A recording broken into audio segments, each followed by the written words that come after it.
Fa talo fa tu ne via fi so fa manu malo Yesu Kristo malo so for manuia fa te never know tato mafutai. We want to welcome everybody that is listening and that are with us. We welcome you in the name of the Lord Jesus. Welcome Pastor Cleophas in Brazil.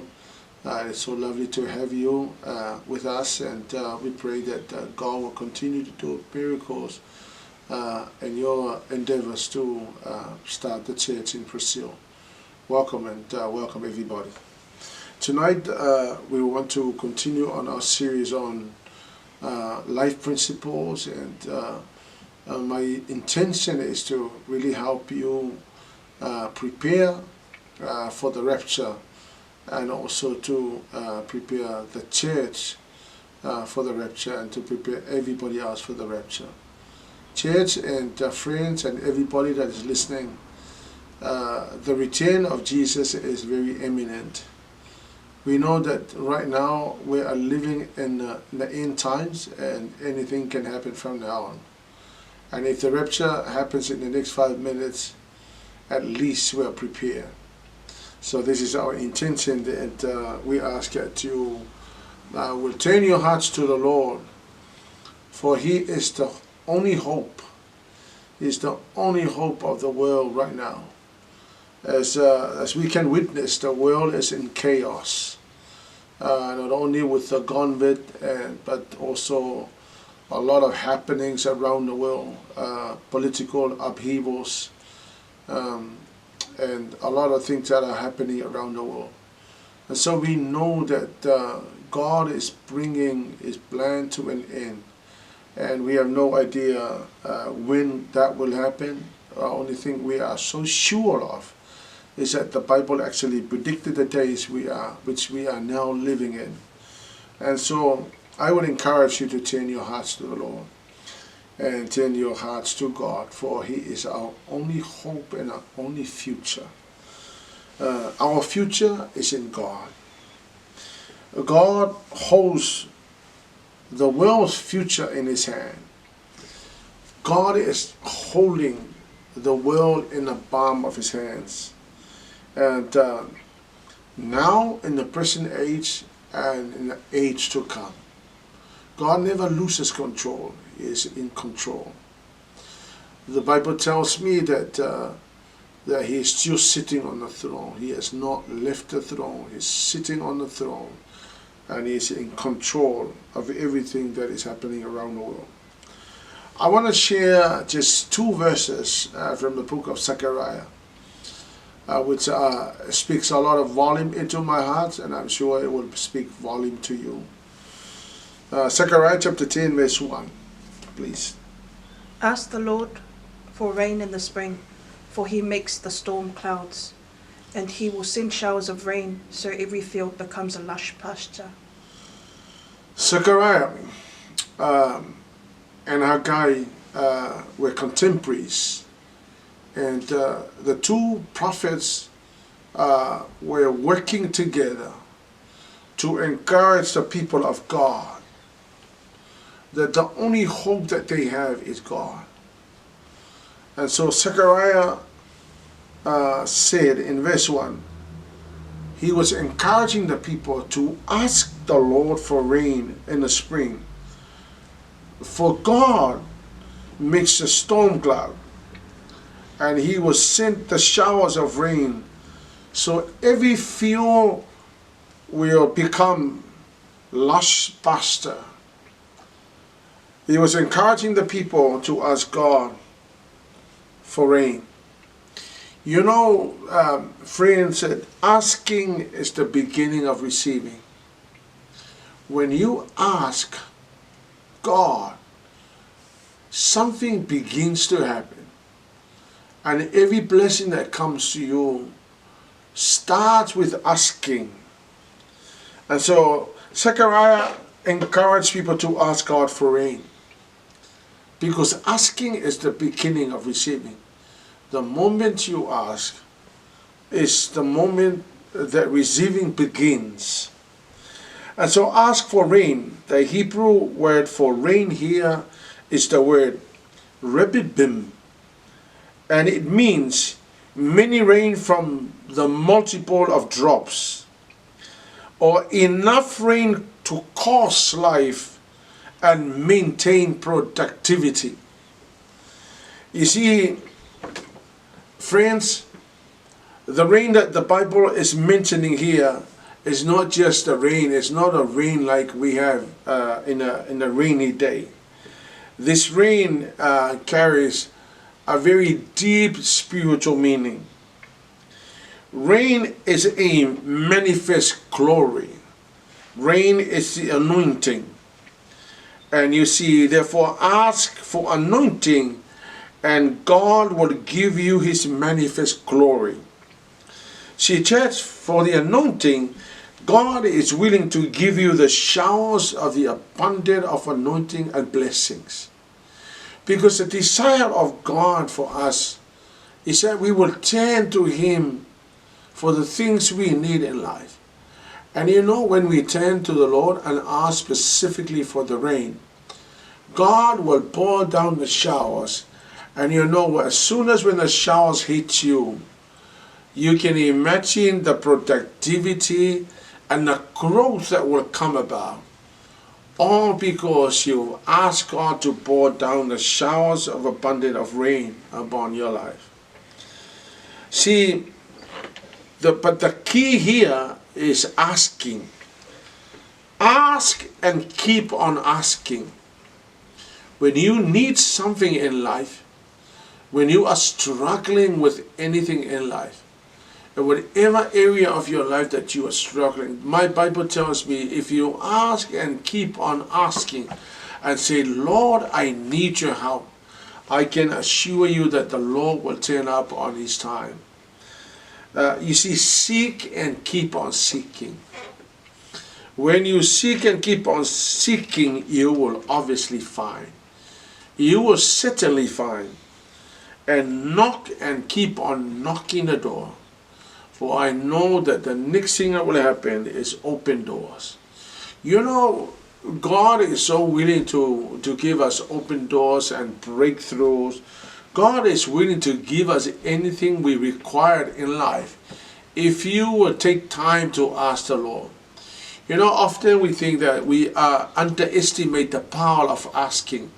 But in the Bible, the Lord said, if you ask, you will be given.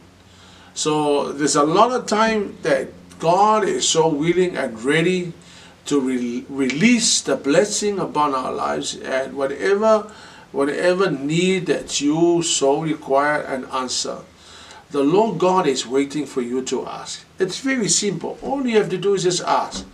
If you need a car, say, Lord Jesus, I need a car. If you need a house, just say, Lord Jesus, I need a house. Just very simple, because you know, God is not too far remote. He is present, he is here with us. And when you take time to ask, the Lord will respond. And especially when you ask for the rain. We know when you ask for the rain, God is willing to pour down the showers of blessing. Because in this particular verse here, Ezekiel was saying to the people of Israel, ask God for the rain. For Ezekiel knew that the rain will cause not only productivity, it will bring prosperity, it will usher in wealth, it will bring in spiritual vitality, it will do a lot of things to the lives of the people.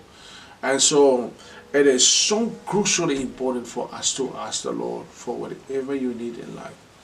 My friends, I will encourage you to turn to the Lord and ask him for any desire, any need that you may have. Because he is so willing. He is willing to respond. God is an amazing God. He's a loving God. That he will be so willing to pour down the blessing when you ask him for the rain.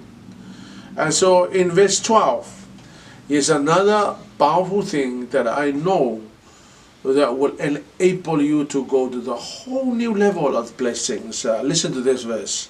By my power I will make my people strong, and by my authority they will go wherever they wish.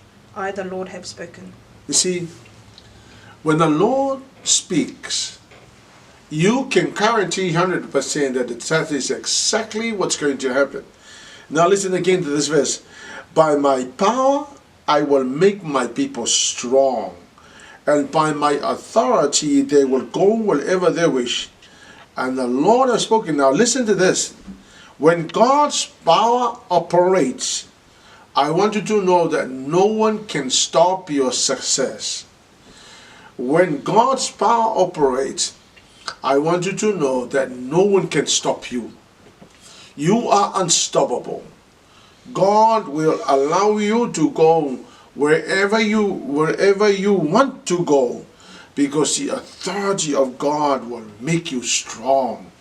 And so people, I want to recap 3 things, and I want to point you 3 things that is so crucially important in this verse. Number 1, God's power will make people of God strong, or because of his power. We overcome because of his power. We are able because of his power. I want you to understand that my Bible tells me that God's power will make his people strong. And so I want you to understand that this is not just words. This is power. This is words with power. When the Bible says that God will make his people strong by his power, then that is exactly what's going to happen. O te vai atu fo e tala no e fe talai mai lola fionga le atua fa pea, o le mano le atua e fa malo sia yona tangata, no fa atu la ia le moti no lava e fa tonu ina le melea. So God's power makes his people strong. And when God's power make you strong, I tell you, you can have breakthroughs in your life. You can move forward. You can do anything in life. I want you to understand that as soon as when the power of God operates in your life, you are unstoppable. You will find success. God will show you so many things that you are able to do. And I tell you that the power of God will give you an amazing life.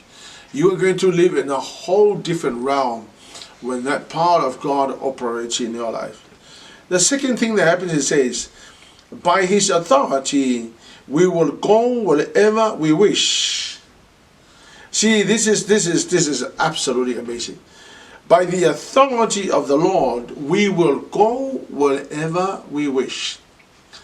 Talking about the needs and the desires of your heart, I want you to understand that the freedom that there is, knowing that wherever you turn in life, when you are in God's hand, wherever you turn, the blessing will chase after you. The blessing will come after you. Because it says here, the authority, you will go wherever you wish, not God. You wish. When you are wishing to go wherever, this authority of God will allow you to have the freedom to excel. Church and friends, we are able to have breakthroughs because of the authority of God. When God exercises authority over life, I want you to understand that nice life will come to you. You will wake up in the morning and what an amazing life is. Because when God's authority operates, I want you to know no demon from hell can stop you. No demon from hell can hold you back. You will be able to recover anything that has been stolen from you. You will be able to take back what the devil has taken away from you. Because the authority of the Lord Jesus, the authority of God, is being exercised over all matters of life. Friends and church, I want you to understand that the authority of God will make your life absolutely amazing. And the last and the third part here in this verse is that when the Lord speaks, that's final. You know, God's word is settled in heaven. And the word of God is that as soon as when the word of God has been proclaimed over life, I want you to understand that that is final and the devil cannot change it. Nobody can change it. When the Lord says, I promise you, I bless you, then that word is settled in heaven. It means it shall be established and fulfilled. And I want you to understand that that whenever the Lord God speaks, it means that that is exactly what's going to happen. So all the promises in the Word of God, as soon as when you pick up a promise in the Word of God and speak that over your life, I want you to understand it shall be fulfilled. Because the Word of God has already established and it's already fulfilled in heaven. And no one can change it. No demon from hell, not the devil, not the dragon, not anybody can change it. Because as soon as when the Lord speaks, the spoken Word of God, which is the Bible, then I want you to understand that that will be final. And that will be exactly what's going to happen to you. See, our friends, our deepest need now is the anointing, the manifest presence of God. For the Christians, our deepest need now, and our greatest need, is the anointing and the Holy Spirit. But the greatest need of the world is Jesus Christ. I cannot imagine this world without Jesus Christ. And my friends, if you're listening to me, I want you to understand that not only Jesus can give you life, not only living in an amazing life now, but life eternal, where the grave that cannot stop you. The grave is just a resting place for a time being. But you know God can give you life eternal. And life eternal, you can imagine enjoying the presence of God forever and ever and ever. Amen. See, God's power is unlimited. It is absolutely unlimited. You know, God's power is absolutely unlimited. God's power can give you anything in life. And God's power can open up many doors. God's power can give you so many breakthroughs. God's power can give you abilities and abilities beyond your strength, your personal strength. I want you to understand that God's power is unlimited. God's authority takes control of all the situations. You know, with the COVID-19 and with all the happenings around the world, I want you to understand God's authority takes control of all the situations. And you can rest assured that God is in control. And when He's in control, there's no need for us to panic. There's no need for us to panic. For we know that when God's authority is operating, then we know that every situation is absolutely taken care of. My friends and people that are listening, turn your hearts to the Lord. I want you to know that He is the only hope of the world. And whatever is happening around the world right now, God is just sitting on the throne, and He is in control. For His power will allow us to go wherever you want to go, knowing that you will be cared for, that the Lord will never abandon nor forsake you. Hallelujah, Lord. And He can give you all that you need in life. My friends, my prayer is that you will find Jesus and that you will have personal revelation of Jesus, so that you will, at the end of time, will turn your hearts to the Lord. For I know that He's the only one that can save you from now and beyond the grave. I pray that God will bless you tonight with just a very short word of encouragement. May the Lord bless you. Until then, we shall meet again. But God bless you. Amen and amen.